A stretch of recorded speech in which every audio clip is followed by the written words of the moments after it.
In the months following the end of the Second World War, Europe was in chaos. Millions of refugees were on the road. And the Allies were struggling to deal with huge numbers of surrendering German soldiers. For the rest of the world, the war ended in 1945. But for Nakhon, it was just beginning.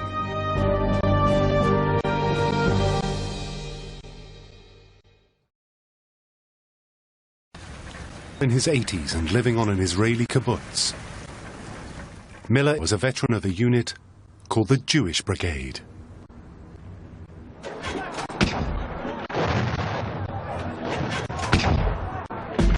The Jewish Brigade was in fact part of the British Army, though its recruits were composed of Jews from the Middle East and Europe. In 1945, the brigade was briefly stationed in northern Italy.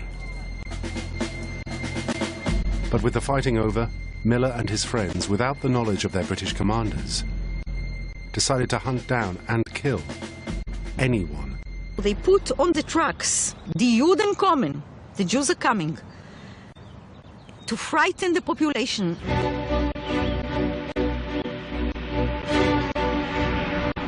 Brigade squads always used British uniforms, pretending to be on official business.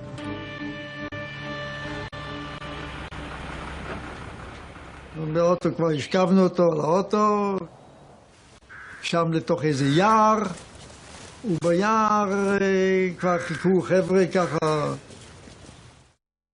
עשו משפט. והוא נשאר ביער, לא יצא יותר מהיער. במקרה מסוים גם יריתי. ככה שהאיש הזה אני זוכר מקרה אחד, תחפור את הקבר שלך. אז רבע שעה הוא חפר, אני עמדתי... והוא חפר, כשהיה קצת יותר עמוק שאפשר לשכב בפנים. בום וזהו. One of them was led by Abba Kovner.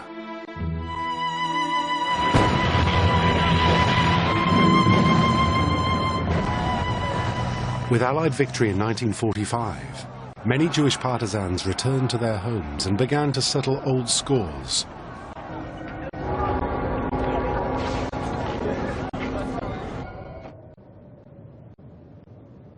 But for Abba Kovner, this wasn't enough. Leaving the lynch mobs to others, he decided to set up his own private army. From Vilna, he already knew partisans who shared his goals, among them Menachem and Vitka Kempner, who'd fought by Kovner's side in the Vilna ghetto. She later became his lover. But he also recruited new members. Pasha Reichman was one, a partisan from the Ukraine. With Reichman and others on board, Kovner soon had around 50 volunteers. He now gave them a name, Nakhon. But before he could begin his own hunt, he first had another job.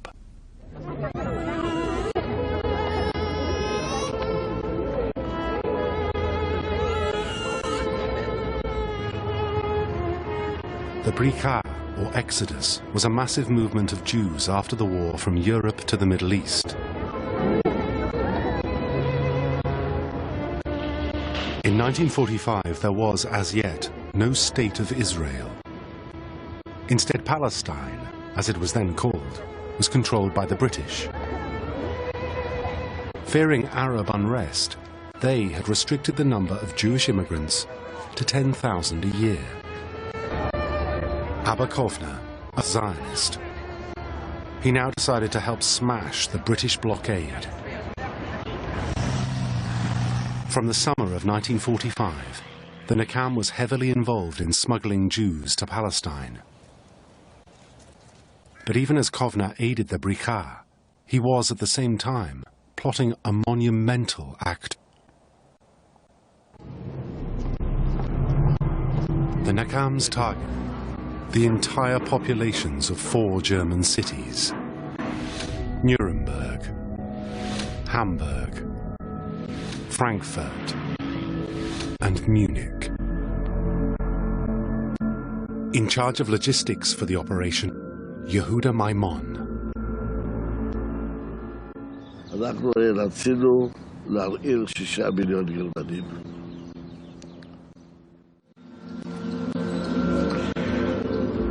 The mass murder of 6 million German citizens would be carried out by contaminating water supplies with a poison.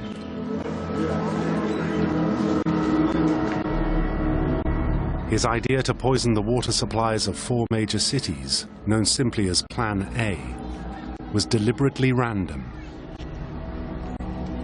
Kovner wanted Germans to experience the horror of indiscriminate murder. הייתה קבוצה שראתה את המעשה כחובה. אנחנו ראינו את זה כשליחים של העם היהודי. But to murder 6 million Germans through their tap water would take meticulous planning.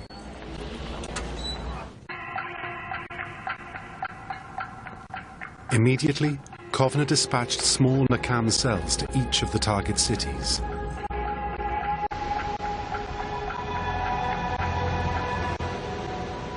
First of all, they investigated how the water supply was distributed in all these cities. They had people posing like workers, like engineers. They used all these kind of disguises to get into the mains, to get the plans in the city halls, and they succeeded to get the full plans. They found the mains where they could actually pour the poison into the pipes.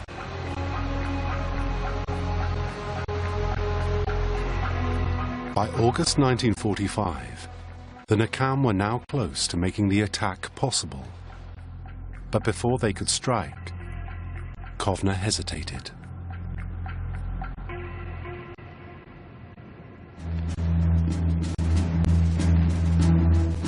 Leaving his teams in Germany, he now traveled alone to Palestine. He'd come to secure the blessing of the Jewish leadership. Unhappy with British rule in Palestine, the most important faction known as the Haganah had, since the 1920s, run its own defense force in the region. Now, increasingly involved in politics, many believed that when the British finally pulled out of Palestine, it would be the Haganah who would take the reins of power. Abba came and met with the leaders of Palestine. Not with all of them, but with some of them. And they all reported to Ben-Gurion. David Ben-Gurion was the acknowledged leader of the Haganah. His dream was of an independent Jewish state. Meeting at the White House, Dr. Chaim Weizmann, the guest of U.S. President Harry Truman. Second only to Ben-Gurion himself, Chaim Weizmann was one of the Jewish people's most revered figureheads. Destined to become the first president of Israel, he was also a world-renowned chemist, based at the Sif Institute near Tel Aviv, a building today renamed in his honor.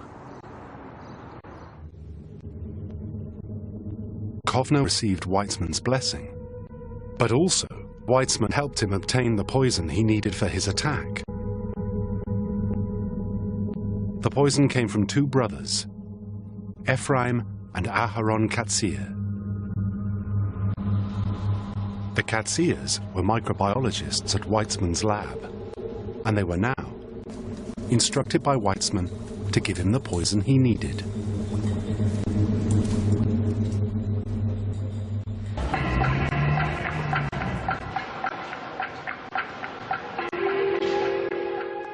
Back in Europe, the people of Germany carried on with their daily lives, oblivious to the impending attack. Hidden amongst them, Kovner's sleeper cells knew nothing of the political maneuvering going on in Palestine. But the strain of waiting, month after month, was beginning to tell. They had no money, they had no work, they lived under an assumed identity. They were cut off from everyone, they were isolated. By December 1945, Kovner had finally got his poison and was ready to return to Germany. Taking it with him, he slipped onto a British destroyer in Alexandria.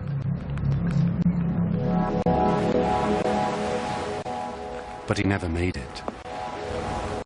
For reasons which even today remain unclear, Kovner was arrested on board ship.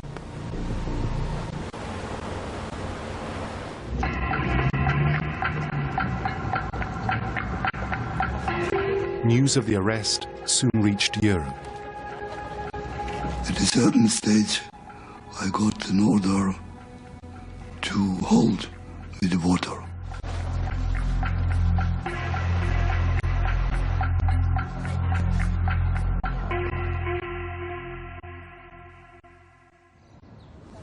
וזו הייתה מכה נוראית.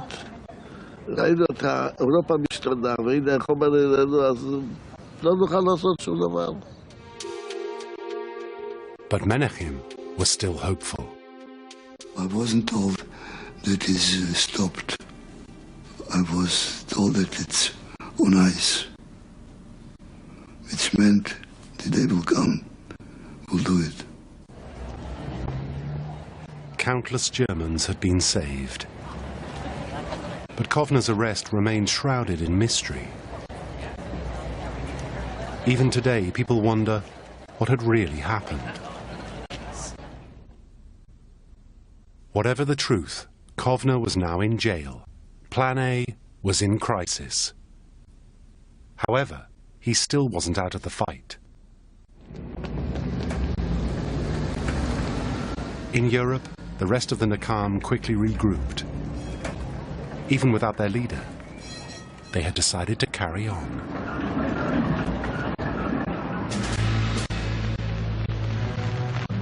From now on, Paris would be Nakam headquarters.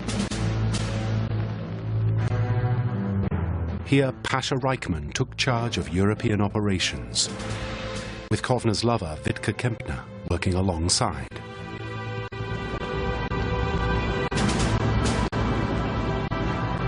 Plan A may have been history, but now it was time to launch Kovner's Plan B.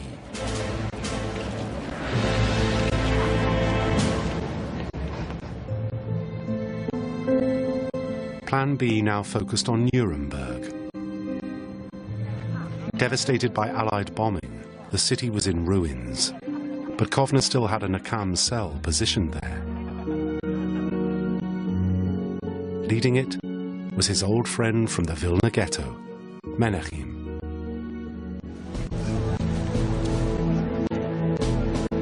Plan B was a much smaller proposition than Plan A, but once again, the chosen method was poison.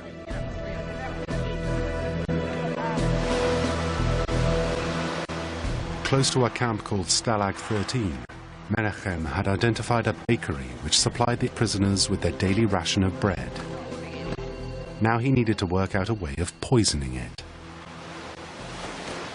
They took a man of ours, and I helped him to get into the bakery.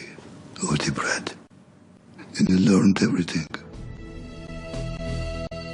Lebke Distel was Menachem's man on the inside. For weeks, he played the role of trainee baker to perfection.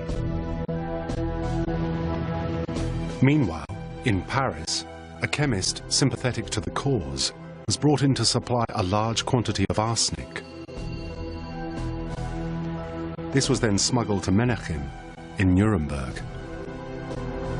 This time, nothing went wrong.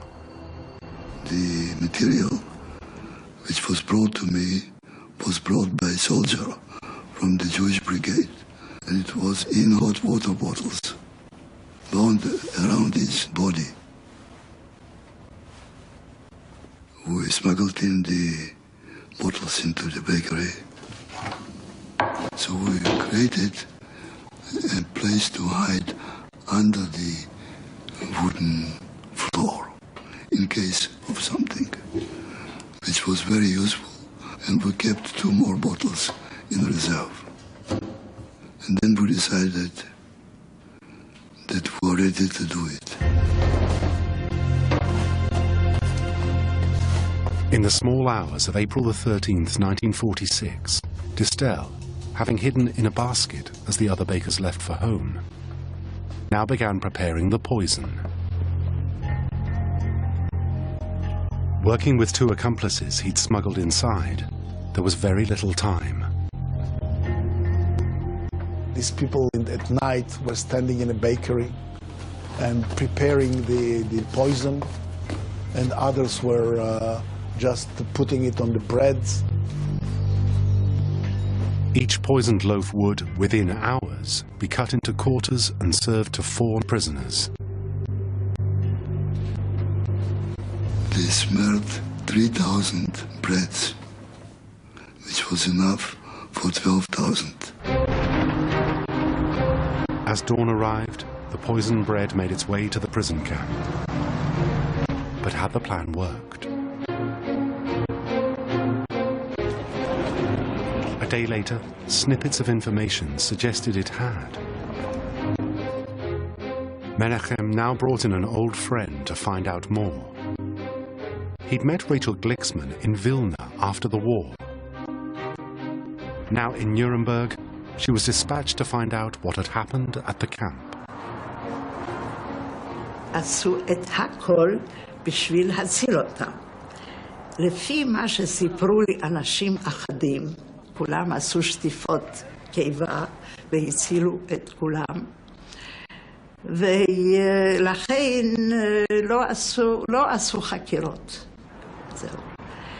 עכשיו אספתי את כל העיתונים שהיו שם בסביבה, וגם עיתונים שהגיעו ממקומות אחרים, אבל בהם היה מעט מאוד.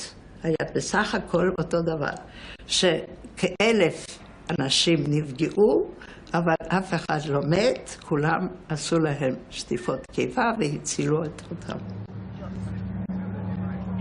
For the Nakam, it was another failure. Had the poison simply made the inmates ill? I don't know how many, but what I know is that the American army has mobilized all the ambulances, and they had thousands, and they were carrying them to all the possible hospitals, and they were pumping them, pumping out.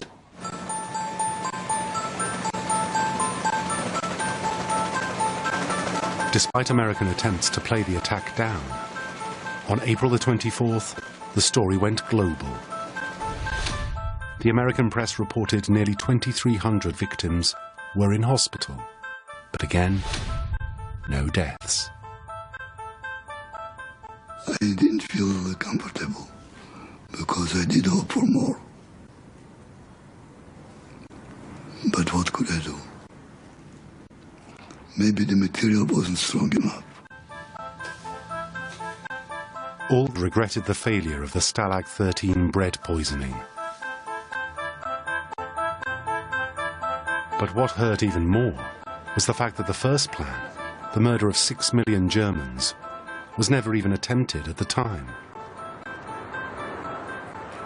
מה שאני כן מצטער, אני לא מצטער היום, במבט אחורה, שלא ביצענו את הפעולה הגדולה של 6 מיליון. Pasha Reichman, Kovner's fellow Nakam, also regretted the failure of Plan A. My father always was of the opinion that it should have been carried out. At the same time, he was very proud of being one of the authors of this chapter in Jewish history. If you are asking if I say the same thing today, yes, the same.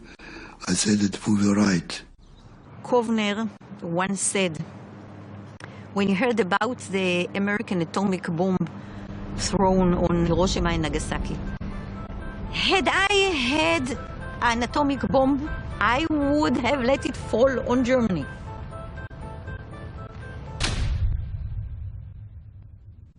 After a year in jail, Kovner was released. The question was, what would he do next? First films from Jerusalem as the clock runs out to mark the end of British rule. As the 0 hour approaches, General Sir Alan Cunningham, High Commissioner for Palestine, and other British officers lead the forces that leave the Holy City for the final time. In 1948, the British withdrew from Palestine. On the 14th of May, David Ben-Gurion formally declared an independent state of Israel.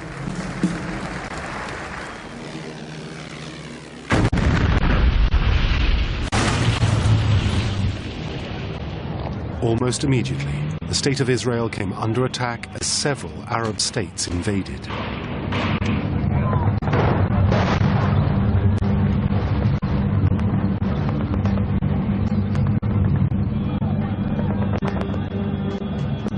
Israel in its first years was really struggling for survival.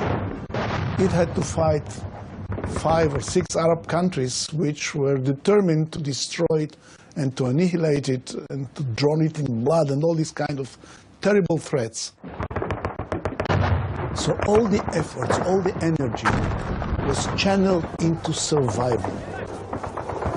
Kovner now had a choice: to go back to Germany and try once more, or to give up and defend his new country. Kovner chose Israel. The moment Abba Kovner came to Israel, he became an officer in one of the most famous fighting units in the south. Back in Europe, other Jewish Nakam decided to keep going.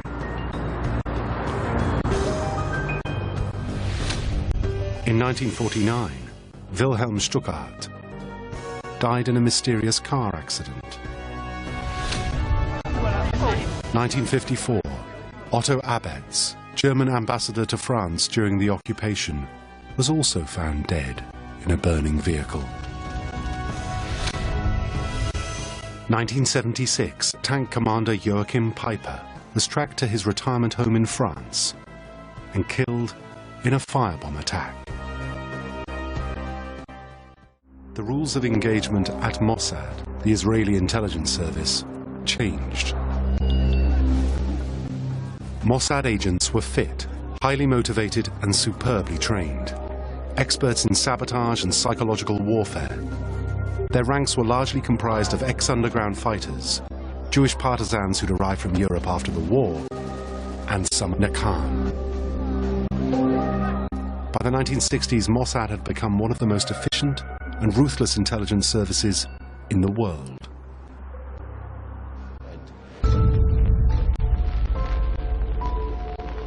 In 1964, a Mossad agent traveled to Sao Paulo in Brazil. His orders were to hunt down Herbert Sukers.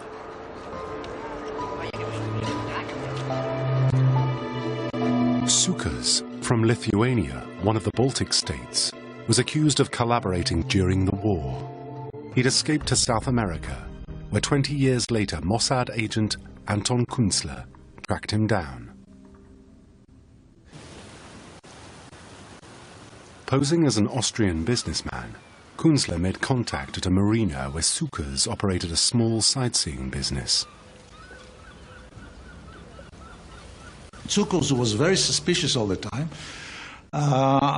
told him, I can take you for a flight around the Sao Paulo and see what's going on. And he said, okay, and they went for a short flight. And after this, Tsukos was enough impressed by Anton Künzler's hints that he's a businessman and he's looking for investors and he's looking for partners, etc. He invited him to have a drink on his small boat. And from this moment on, Tsukos started eating the bait that Künzler gave him.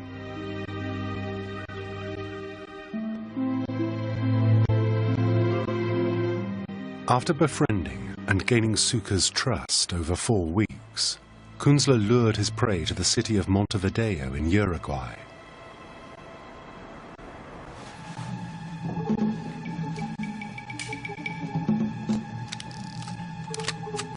Waiting at a suburban house were other members of the Mossad team. The plan was to restrain Sukas, hold a brief trial, then kill him. He said something in German, "Lass mich sprechen," let me talk. But then the gun with the silencer came back to action, and they shot him twice in the head.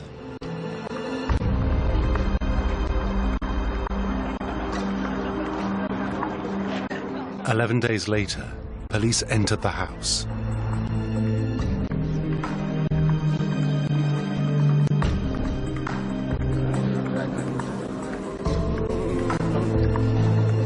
Inside, the body had been left in a trunk.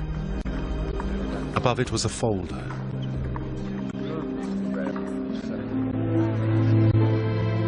It contained a note stating Sukas had been condemned to death. The murder of Herbert Sukas remains the only state-sponsored killing that Israel has ever admitted to, though some believe it's not the only killing they've carried out. Mossad may have remained discreet, but in recent years many other Nakam have, for the first time, admitted their roles in shocking operations. Men like Chaim Miller, member of the Jewish Brigade's assassination squad. Yehuda Maimon, Abba Kovner's head of logistics. And Menachem, leader of Nakam's Nuremberg cell.